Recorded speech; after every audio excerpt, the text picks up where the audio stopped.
She's letting you know right there, dude. She's venting about Chad's pumping and dumping like she's a blow-up doll, literally, and then leaving. And she can't take it. Now she's got her latte in the car, telling us the stories of how she's getting pumped by Chad and dumped, and how life's not fair for me. I don't know how to make choices in men. Says Alexander, thanks so much, brother. Once you're okay with the idea of staying single, everything comes in place and it becomes easier to decide if that's the girl for you. 100%. Don't be dependent on a woman. She's the cherry on top to your life, not the whole cake. Boys, you need to build purpose and find hobbies, things that make you happy apart from women. Women only add to your life. They don't make it. Remember that. All right, moving on. Next one. What do we got here? Oh, no, I don't want to deal with that. Women over 35 hitting the wall. Sheesh, here we go. By the manosphere. God, here we go.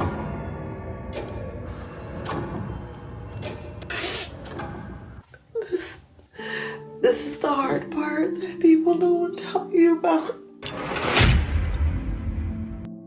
It's no wonder it's so hard to find love now when everyone's trying to be the more prideful person. Don't text first. Don't double text. Don't say too much, but don't say too little. Keep the mystery alive by not telling them too much about you, but also expect them to know everything about you. Who do you think invented games like this? We men sure didn't, because we don't like playing games. So I wonder who is to blame for this? And to be able to read through everything you say without you having to even say it. Like, I think that love should be organic. I think that love and falling in love should be you being yourself, them being themselves, and you figure out whether or not you're compatible. That's a cool story.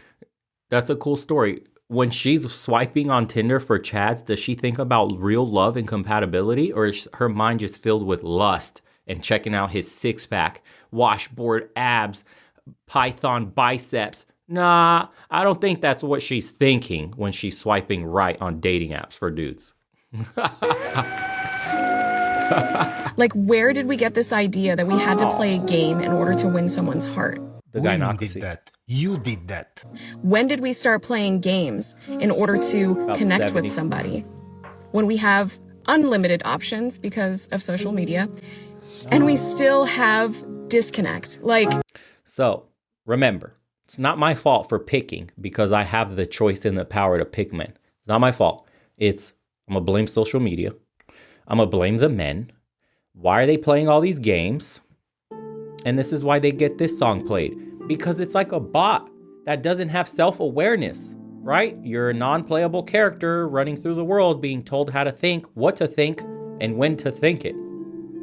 You've never taken one solitary second and looked deep inside and wonder what it is that makes you pick the wrong men over and over again. Never, bro. Ever. It's everyone else's fault. we have literally so many ways to connect to people, but it's so hard to find an actual, genuine, authentic, deep connection with passion because we don't want to say the things that we actually feel. Get her off. Thank you. Come again. Yes, ma'am, you said something that was partially right. Unlimited options because of social media. Because of social media and because of women having access to so many men and simps. Can we get a simp chat? Simp. From all around the world, they started playing games and started hooking up, and the whole sugar baby thing happened. And women decided that if a man is not like in the Disney fairy tales, then what's the point of staying with him? And they leave and they destroy families because they always want something better. I don't know if there's anything worse than dating someone against your type, like physically not your type, intellectually not your type, societally not your type, habitually not your type. Let me translate this. Her type is a Chad, and any man who is not a Chad is not her type. Feeling like you've really done the work and you've met someone different, and then realizing that actually they were a wolf in sheep's clothing, and they were worse than the other ones, and that all of that work you put into putting up boundaries and changing. Dude, I love the sad music, philosophizing my bad decisions. And like, I don't know why I did such a thing. And I don't want to live with the consequences. The way you act around people and saying how you feel and communicating clearly was just another challenge for them. and you're so much more broken than had you just dated the same sort of guy that you usually Oh do. my God, And now rambling there's on nearly no one and out there on. that doesn't trigger you. That's what happens when you are used to dating Chads, and then you hit the wall. The undisputed, the undefeated, Perfect. heavyweight champion of the world. Perfect. And now you can only find guys that are not your type. So I thought at 43 years old, I was past the point of getting stood up for dates. But, ladies and gentlemen, Steve from Bumble is here to teach me a motherfucking lesson. This is the guy that puts on his profile he's looking for high quality women. Does Steve not know that high quality women are busy motherfuckers? Ma'am, when we say high quality women, we don't refer to women that have a career and that are always busy. And for sure we don't refer to women that swear like you. And I've just travelled to South Manchester to try and meet this guy, and he's not done the decency of sending me a fucking goddamn text. Fuck you, Steve from Bumble. Good for you, Steve from Bumble, for avoiding a big headache. Ma'am, what makes a man high value doesn't apply to a woman. We Emotional damage. appreciate different things in the opposite sex, but unfortunately this is what is happening to many women today. They are becoming very masculine and even swearing more than a man. I'm just starting to get a little bit sick and tired of God, this song every guy again. that tries to chat to me. Starts off really nice, making conversations, they want to get to know me, yeah? And then the ball drops, and they just want to get the leg over. Yeah, boy. No, I don't mind. Lads, you've got needs, I completely get that. Girls have needs too, okay? But it's when it happens every single time. Oh If my it God. happens every single time, that means it's a pattern. And who is the common denominator in all of this? I wonder. And I feel like saying to these people, you know I'm not a blow-up doll, right? Like, I'm not something you can just pick up and chuck away when you've used it once. Man, they tell on themselves. That's so unfortunate, huh? That's straight up. Emotional damage. She's letting you know right there, dude. She's venting about Chad's pumping and dumping like she's a blow-up doll, literally, and then leaving. And she can't take it. Now she's got her latte in the car, telling us the stories of how she's getting pumped by Chad and dumped, and how life's not fair for me. I don't know how to make choices in men. Dude, a story that writes itself over and over again. It gets to a point where it hurts. Because I am a person, I am a human being, I have feelings. And even when I do let somebody in, they just treat me like an option, you know? Like they're not satisfied with just me, so they have to have other people that they think I don't know about, but I do know about. It just kind of makes you question your own self-worth sometimes. Another case of the Chad flu. This is what happens when you only go after the Chads with a lot of options. Try dating a regular guy, an average guy, cause you are also average. Oh, no. Nope.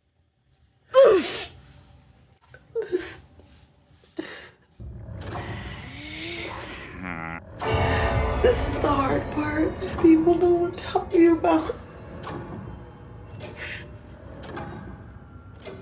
Being 30 and over and being single is so nice. You gotta do what you want when you want. But then at night, you have to come out to yourself. Cry me a river, baby, you could cry me a river. Perfect. And like, this is the reality of it. I love my singleness, but I also crave for a partner because this is what I come home to. Very depleted, very sad, empty. Thank you. Come again. Perfect. Yes, ma'am, that is what feminism doesn't teach you. The loneliness that comes at a certain age. They only teach young women that they can do whatever they want and they don't need a man. I don't need no man. Oh, God. But believe me, at a certain age, things get pretty lonely. But of course, they won't say that. That would be misogynistic. Hope you enjoyed the video, guys, and I'll see you on the next one. That was another recommendation. Manosphere. Women over 35 hitting the wall. Appreciate it, boys. Oh, man. Look, dude, I genuinely feel bad for them because They're as much victims of the indoctrination as we are for what we believe and what we go through in society as men. Unfortunately, what makes it hard to have empathy for them or sympathy is the fact that they get to pick and continue making the wrong choices, as opposed to a man needs to start from ground zero and build himself value. They're born with value, and we as men don't understand why the fuck they can't make the right decision. It seems like you got life on easy mode. I have to work for every goddamn thing I have. Meanwhile, everything is handed to you. It's just a value exchange of nature. They have a womb. It's very biologically expensive to have a baby. Nature designed it that way. Men are expendable in society. It is what it is. It only takes one man to impregnate thousands of women, dude. We're not that special biologically. We can get thrown away. It is what it is. But why can't you make the correct decision in your prime? Instead, you choose the same bad boy, the wrong guy, over and over and over again. And then you blame all of us. And then you say, all men ain't shit. And that's when men look at you and start to get bitter back and go, well, women are just too fucking stupid, etc. And they'll say what they say about women, and then men say what they say and vice versa, right? It is what it is, bro. It's unfortunate. She didn't want you in her 20s, but she does in her 30s. It's a cool story. After you've put in work, after you've been ignored, once you had no value, now you came up. Now you're somebody. Now she hits you up on the DMs. Wow, is this still Bob? You're not a beta anymore. Oh my God, you look so good. You like put on some weight and I see you wearing nice clothes and oh my God. Dude, this happens all the time where women just appear from your past, slide in your DMs after you've made it, worked your ass off, self-improved, and now they want to be a part of your life. Now when they're 30, 40 pounds overweight, now when they got lines all over their face, now they want you. And it's like, but I got a woman 10 years your junior that wants me now. What are you going to do about that? And that's when the bitterness sits in. That's when they go make post-wall videos on the internet. That's when they tell us that we're misogynists. That's when they tell us that our double standards don't apply, right? We're not allowed to have any opinions on a woman's weight, on a woman's age, anything, her ability to cook and clean. That's some slavery shit. You're trying to keep women back 100 years where this is new times. We could be strong, independent too. We can do all the fucking things men can do. And yet none of those things matter to men. And we choose to ignore that part. And we wonder how we end up in this predicament. Hey, yo, the clown world writes itself.